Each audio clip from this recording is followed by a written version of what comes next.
3번 와인 에보디아.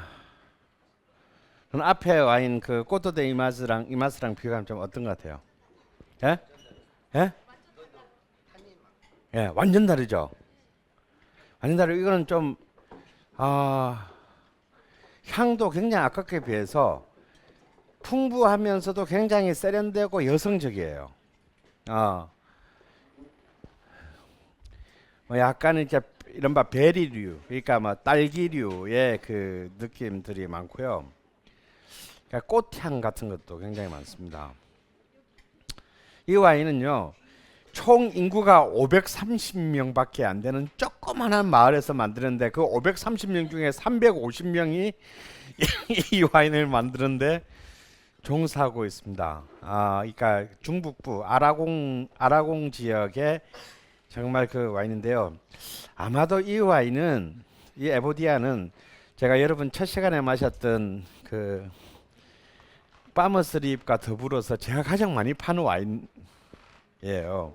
제가 스페인 와인을 소개할 때 언제나 제일 먼저 이부터 먹어봐 하는 게 바로 이 에보디아인데, 그리고 여러분이 지난 이탈리아 시간 때 먹었던 그 까사마타랑 더불어서 우리가 이 와인 강좌에서 마시는 와인 중에서 가장 싼 와인입니다.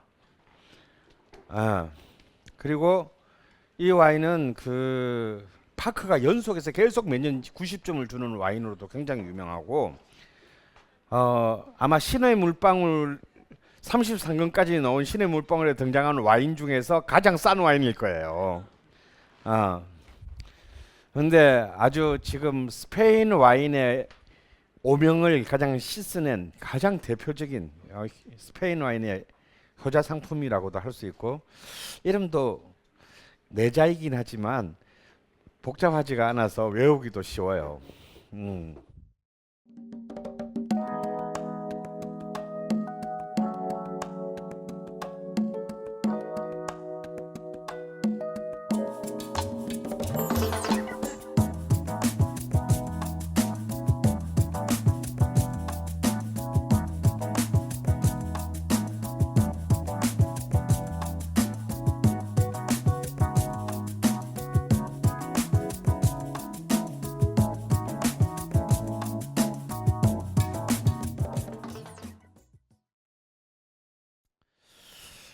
사실 이 그 에보디아 같은 경우는 아까 이런 말씀하셨던 아까 그 꼬투데 이마즈가 템프라니오 100%로 만들었다면 이 와인은 가르나차 100%로 만든 와인입니다.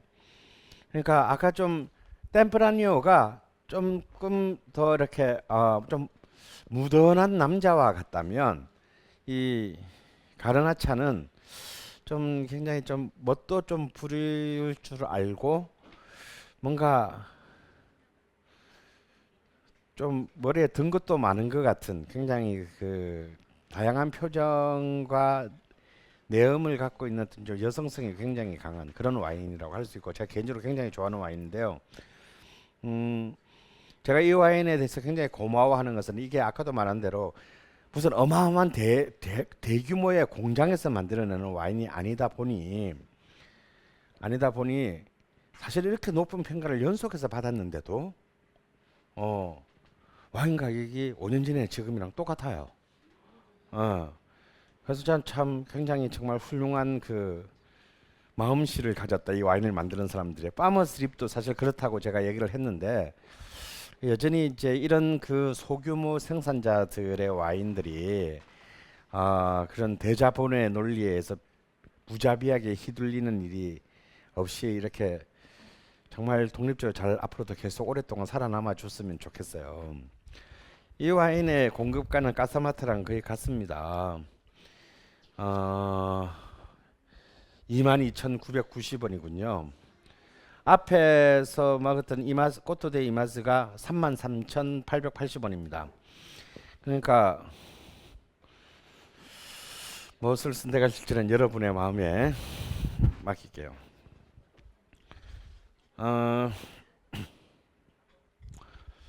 우리가 처음 마셨던 그 까바의 동네가 바로 이제 그 페네데스 지역인데요.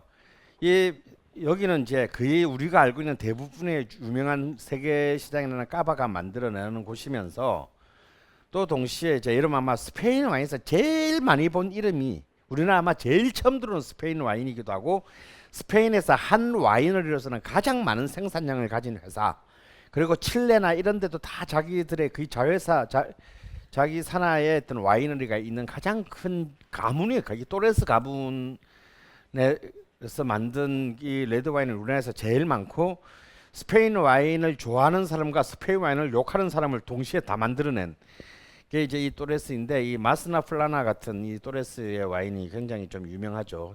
한 중간 가격대의 와인입니다.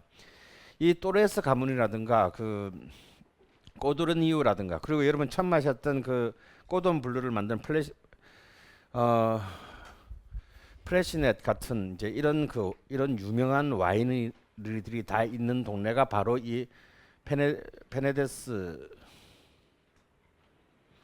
와인인데요. 아까 우리가 여기 프리오라트가 여기라 그랬잖아요. 이 페네데스는 바로 그 위에 요 지역입니다. 그러니까 여기 이게 이제 리오하고 이게 리베라 델 두에로고 여러분이 지금 그 마시고 있는 이 와인을 만드는 데가 그 아라곤 지역이 바로 요 지역입니다. 네 번째 이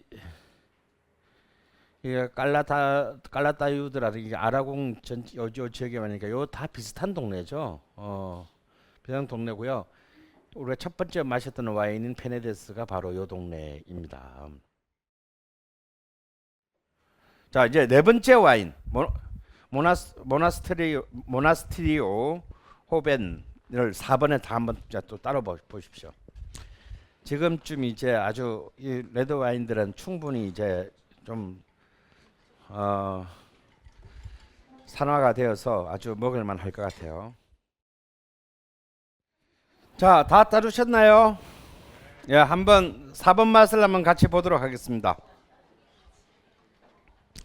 4번 맛을 보시고 우리가 2번은 템프라니오였고 3번은 가르나차였어요. 이 4번은 어떤 맛에 가까운 것인지 한번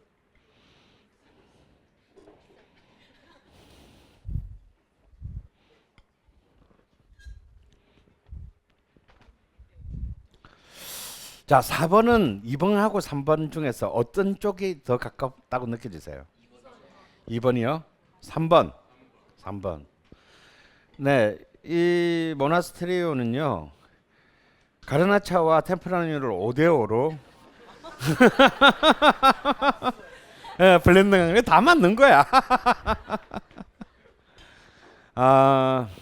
스페인에만 있는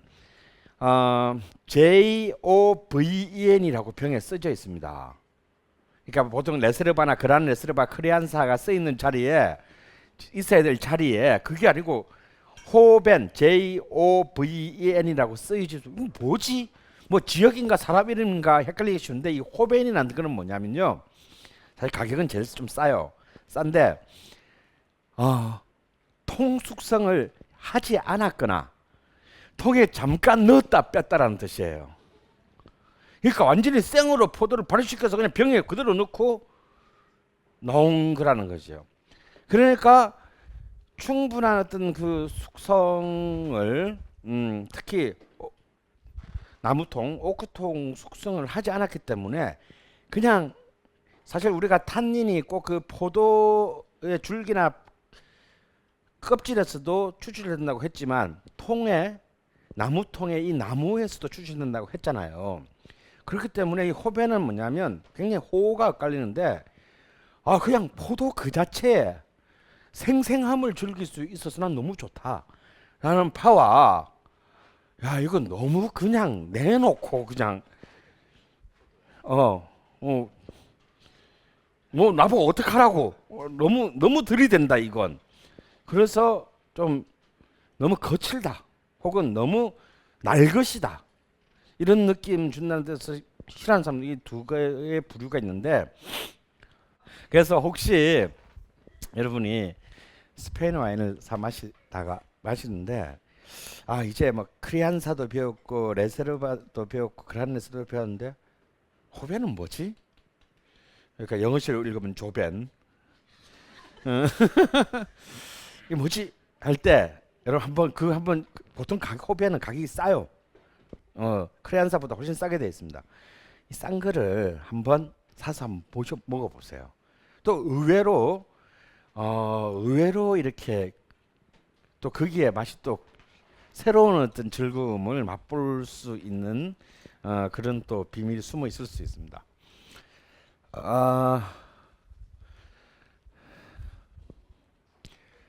지금 그러니까 여기 보면 아니 너무 작았어 안 보이. 이 모나스트레오는 이제 역시 이것도 이제 그 까리네냐라는 이제 그 중북부 아까 그 아라공 지역에서 나오는 와인입니다. 이 와인 역시도 이제 스페인 와인으로서의 굉장히 이제 세계의 유수의 그 와인 잡지들, 와인 평가지들로부터 지속적으로 사실 높은 평가를 받고 있고 우리나라에서도 꽤 많은 어떤 팬들을 가지고 있는 와인이죠.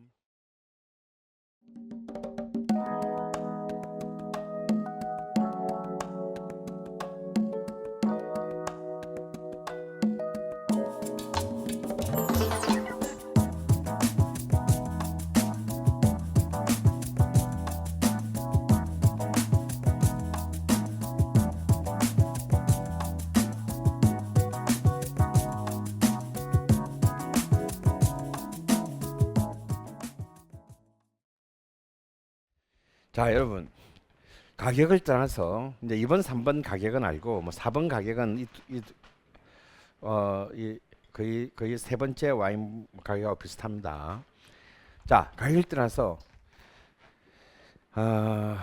2번이 제일 좋다. 예, 오케이. 난 3번이 제일 좋다. 오케이. 난 4번이 제일 좋다. 의외로 비슷비슷하군요. 사실 이 2번, 3번, 4번은 사실은 와인 평가지들로부터 파커나 그 와인 스펙테이터들보다 다 이제 89점, 90점 요 점수대를 받은 이른바 보급형 와인대에서 가장 이제 안정적인 평가를 받고 있는 와인 세 개를 제가 골랐습니다. 근데 그럼에도 불구하고 그리고 이번은 아까도 말씀드린 대로 템프라니오라는 그것을 대표하는 100% 와인이고 3번은 가르나차의 100% 그리고 4번은 이 두 개의 블렌딩 1대1 블렌딩 와인인데 똑같은 이제 스페인이라고 하더라도 이렇게 이제 만드는 사람과 품종과 지역에 따라서 맛들이 다 다를 수밖에 없다라는 거. 근데도 불구하고 이 세 개의 와인은 뭔가 좀 여러분 이때까지 마셔왔던 프랑스나 이탈리아 그리고 지난 시간에 신데레 와인들하고 또 이 세 개를 이렇게 막 보니까 또 다른데 이 세 개의 또 공통점과 앞에 마셨던 와인들 사이에서 뭔가 좀 차별성 다른 점이 느껴지시나요?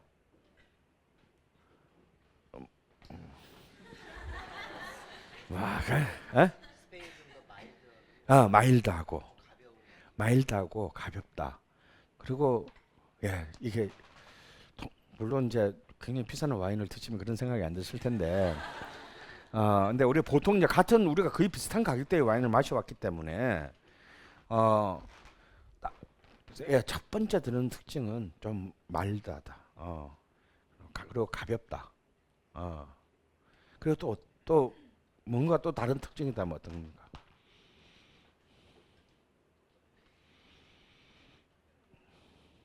예? 마음에 든다?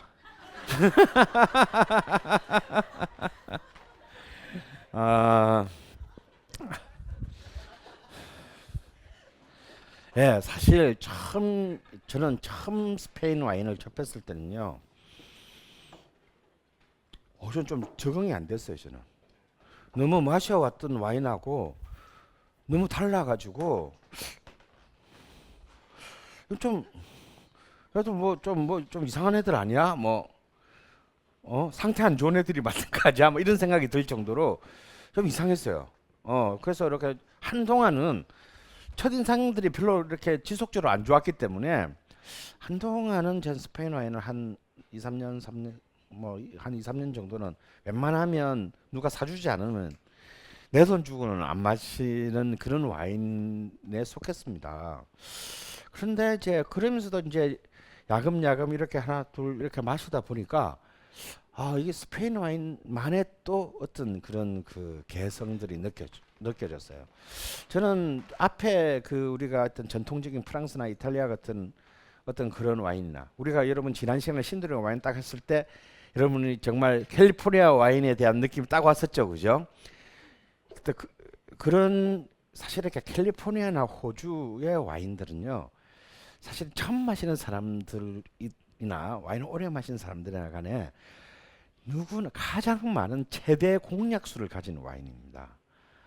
어떤 순간에 어떤 취향을 가진 사람도 마시고 전부 B 플러스를 줄 수 있는 그런 와인이라고 할 수 있어요.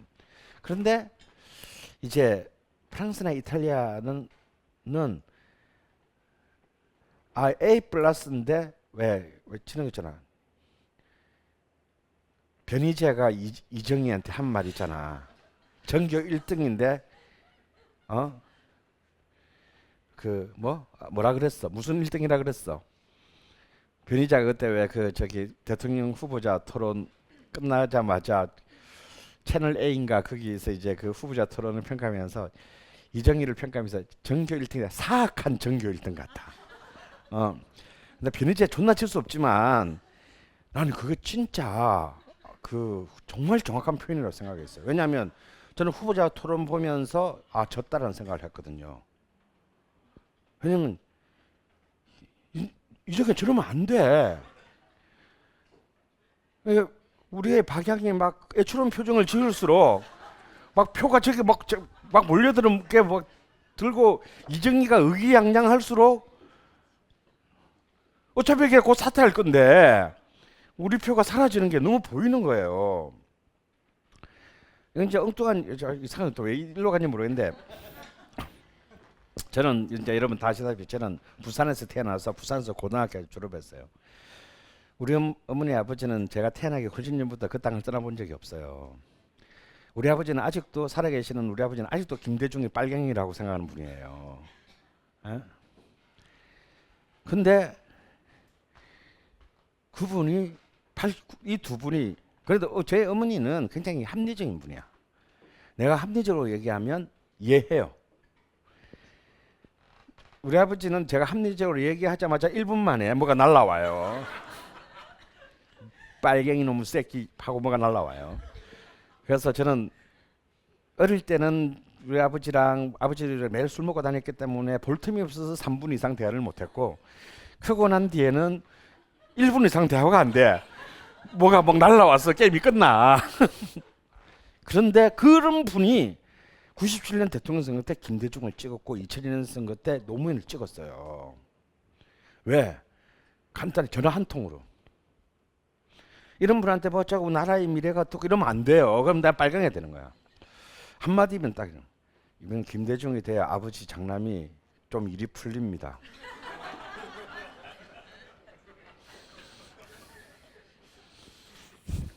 노무현 때는 약간 같은 얘기 할 수가 없잖아. 왜냐면 5년 동안 풀린 게 하나도 없으니까. 그래서 그 5년 뒤에는 또 전화 딱 해가지고 선거 전날, 그 전날 해야 돼요. 며칠 전에 하면 이미 선거날 되면 이승을 찾으셔. 전날 밤에 딱 전화해가지고 노무현 부산 사람이지 않습니까? 노무현이 돼야 아버지 장남이 출세합니다. 출세는 개뿔. 그냥 쓰러져서 거의 사경을 해렸네 그냥. 그래서 다음날 저녁에 97년 선거날 97년 선거는 이제 조용히 가서 김대중 찍으셨고 2000년 때는 그래도 같은 부산 사람이잖아. 마음에는 안 들지만 찍었을 뿐만 아니라 저는 그 노무현 되는 걸 저는 100% 확신을 했어요. 선거날 개표 방송이 나오기 전에 굉장히 아슬아슬한 표출을 했는데 왜냐하면 제가 5시 투표 마감 1시간 전인 5시에 아버지로부터 이런 전화를 받았거든요. 야, 나는 당연히 찍었고 너 숙모하고 왜 숙모 뭐 내가 한 20표 저 노무현 찍게 했다. 저는 그 순간 이겼구나. 저는 아버지 동영병 알거든요. 근데 아니나 다를까 이번 재행 선거에서 저는 저걸 보면서 졌다라고 딱 생각하는 순간이 뭐냐면 그 방송이 끝나자마자 우리 아버지한테 무슨 전화가 왔냐면 딱 한마디 저 딱 하자마자 여보세요 하는데 첫 마디가 딱 뭐냐면 첫 마디 마지막 말이 니 저래도 문재인 찍어야 되나? 니 저래도 문재인 찍어야 되나? 그러니까 이정희가 하는 걸 보고 그래서 두 분이 다시 보수를 회귀하셨다는 사실. 그래서 두 분 다 박근혜를 찍으셨대요. 근데 그래도 이제 저는 한 표라도 허물자라는 생각으로 말이 되는 사실 선거 전에 어머니하고는 몰래 통화를 했어요. 아버지는 얘기했다가는 진짜 살인 날 것 같고 엄마라도 문재인을 찍든가 문재인을 찍기 싫으면 투표장에 가지 마라. 그랬더니 평생 제 얘기를 들어주시고 타당한 것에 대해서는 거의 100% 그러니 우리 엄마가 딱 뭐라 그러냐면 야야 그래도 자 불쌍하다 이가 엄마 아버지 일찍 죽고 저는 그 순간 이거 못 이기겠구나 그런 생각을 했어요. 그래서 결국 지난 가만히 생각해 보니까 우리 엄마 우리 아버지가 63년 선거 이후로 이분이 찍으신 분들이 100% 다 된 거야. 63년 대통령 선거 이후로 지금 가장 최근의 선거까지 이분들이 찍으신 후보자가 100% 됐어. 그래서 참 이토록 이렇게 기존의 질서를 허문다는 것은 참으로 어려운 일입니다. 기존의 어떤 그 체제를 허문다는 굉장히 어려운 것이고 맛도 그래요. 맛도 권력이에요. 맛도 권력입니다.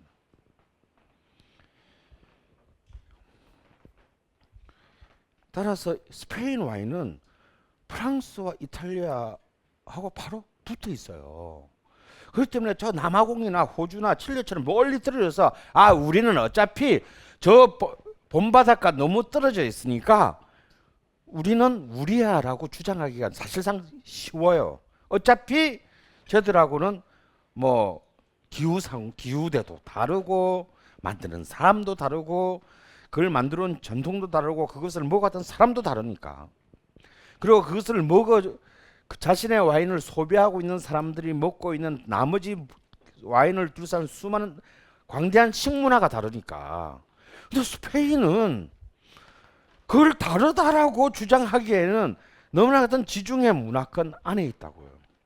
그래서 사실상 어쩌면 가장 경쟁력과 차별성을 가지기가 굉장히 힘든 그 지역에 있습니다. 지리상으로. 그런데 그래서 사실은 1980년대가 될 때까지 정말 스페인 와인은 그냥 저거 동네에서 그냥 벌크로 소비하는 와인이거나 아니면 이제 사실은 굉장히 가난한 농민들이 정말 간신히 먹고 살기 위해서 뭐 질 이런 걸 떠나가지고 만드는 어떤 그런 와인에 머물러야 했었어요. 본래 큰 나무 하나만 써도 그 밑에 있는 이 작은 풀들은 제대로 자라지도 못하는데 프랑스와 이탈리아라는 거대한 두 금옥 사이에 낀 이 존재가 얼마나 그 참 볕 한 번 받기 굉장히 어려웠겠어요. 그런데도 참 이 스페인이 아까 스페인이라는 나라에 참 그래서 우리는 그냥 뭐 스페인이 요즘 이제 뭐 뜨고 있나 보네. 뭐 사람들이 이제 프랑스, 이탈리아 뭐 좀 이제 뭐 재미도 없고 뻔하고 이제 지치니까 이제 뭐 새로운 데를 또 찾아 나섰나 보네. 이렇게 생각이 쉽지만 단순히 사람들의 변덕이나 이런 것만으로 사람이 새로운 시장, 새로운 어떤 산물에 기울이지 않죠. 적어도 거기에 대한 뭔가를 이쪽에서 응답을 해줄 때만이 간신히 그 새로운 관심이 성립되는 법입니다. 근데 스페인은 우리가 처음 얘기를 이 스페인 편을 얘기 시작할 때 얘기했지만 그들은 중세부터 현대까지 사실은 유럽의 국가 중에서도 가장 어마어마한 널뛰기를 했던 국가예요. 사실은 영국에 앞서서 뭡니까? 최대의 식민지를 그 개척하고 가장 강력한 해양 대국을 건설했다가 결국은 무적 함대가 영국 해군에 한번 박살나는 순간을 계기로 급격하게 그 식민지 정탈선에서 무너졌고 또 이들이 근대를 통과하는 과정에서 끝없는 어떤 정치적 계급적 분열과 대립의 과정을 겪으면서 사실 좀 스페인 사람들이 갖고 있는 그 특유의 그 낙천주의가 아니었으면 도저히 정말 서바이벌 그냥 살아남는 것조차가 굉장히 고통스러운 어떤 그런 너무나 긴 시간을 이들은 그 고통의 긴 터널을 통과해야 했어요.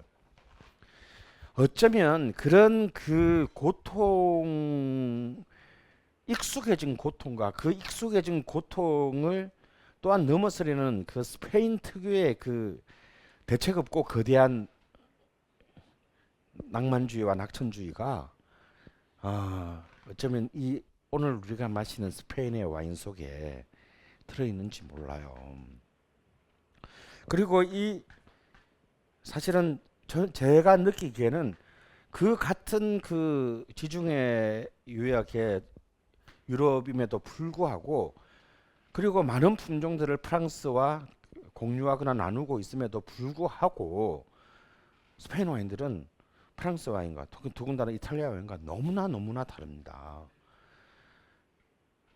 프랑스 와인이 어쩌면 어쩔 수 없이 일종의 와인의 글로벌 스탠더드를 만들었다면 이탈리아 와인은 철저하게 저 북쪽 피에몬테부터 제일 남쪽 시칠리까지의 굉장히 로컬의 독자성을 가진 다양함을 만들었다면 스페인은 그런 프랑스 와인의 어떤 보편성과 이탈리아 와인의 로컬리티를 사실상 자기들만의 방식으로 혼합함으로써 드디어 제 삶의 와인 제국 그리고 정말 새롭게 떠오르는 정말 그 와인의 국가를 와인의 또 새로운 어떤 그 종주국으로서의 위상을 지금